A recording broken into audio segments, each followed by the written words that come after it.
ایک سوال جو بار بار اٹھتا ہے کہ آیا ہم ڈیفالٹ کر جائیں گے یا ہم ڈیفالٹ سے بچ جائیں گے؟ اس وقت ہم کہاں کھڑے ہیں اور کیا صورتحال آپ کو نظر آ رہی ہے؟ دیکھیں، ہم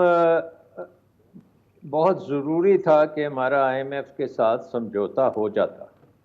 اور اگر وہ سمجھوتا ہو جاتا تو پھر یہ غیر یقینی صورتحال جو ہے وہ خاصے حد تک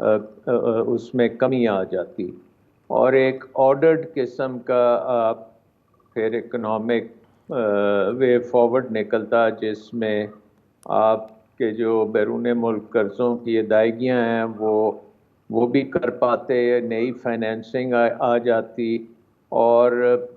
ہو سکتا ہے کہ آپ کا جو اس وقت رسک پریمیم ہے جو بہت اونچا گیا ہوا ہے، رسک پریمیم سے مراد ہے کہ آپ کے بانڈز جو ہیں وہ اس وقت 100% سے اوپر ان کی ییلڈز ہیں، جو کہ انڈیکیٹ کرتی ہیں کہ وہ بالکل ان میں کوئی پاسبلٹی نہیں ہے کہ وہ ڈیفالٹ نہیں ہوگا۔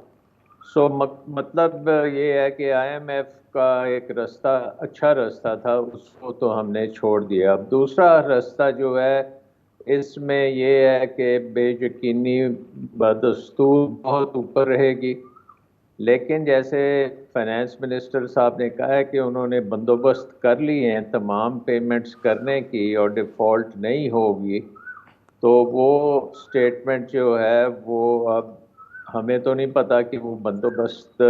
کس کے ساتھ کیا ہے اور کہاں سے ہوا ہے،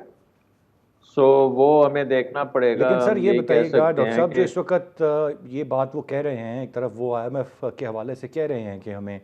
بلیک میل تک کا لفظ وہ استعمال کر رہے ہیں، لیکن وہ کہہ رہے ہیں خیر ہے اس مہینے میں ہم کچھ نہ کچھ انجام کو پہنچ جائیں گے، معاملات ان کے ساتھ طے کر لیں گے، یہ بھی وہ کہہ رہے ہیں آن دا سیم ٹائم۔ نہیں، وہ بلیک میل والی تو میں بات نہیں مانتا، کیونکہ انہوں نے کوئی ایسی بلیک میلنگ والی بات نہیں کی۔ یہ وہی باتیں وہ کرتے ہیں جو انہوں نے بڑے عرصے سے جو کنڈیشنز لگائی ہوئی ہیں اسی کو وہ فالو کرنے کا کہہ رہے ہیں۔ سو انہوں نے جو پوائنٹ ریز کیے ہیں اس کا جواب ہمیں دینا چاہیے نا، ہمیں یہ نہیں کہنا چاہیے کہ جی وہ بلیک میل کر رہے ہیں۔ اگر ان کو کسی چیز کا خدشہ ہے تو ہمیں وہ خدشہ دور کرنا چاہیے۔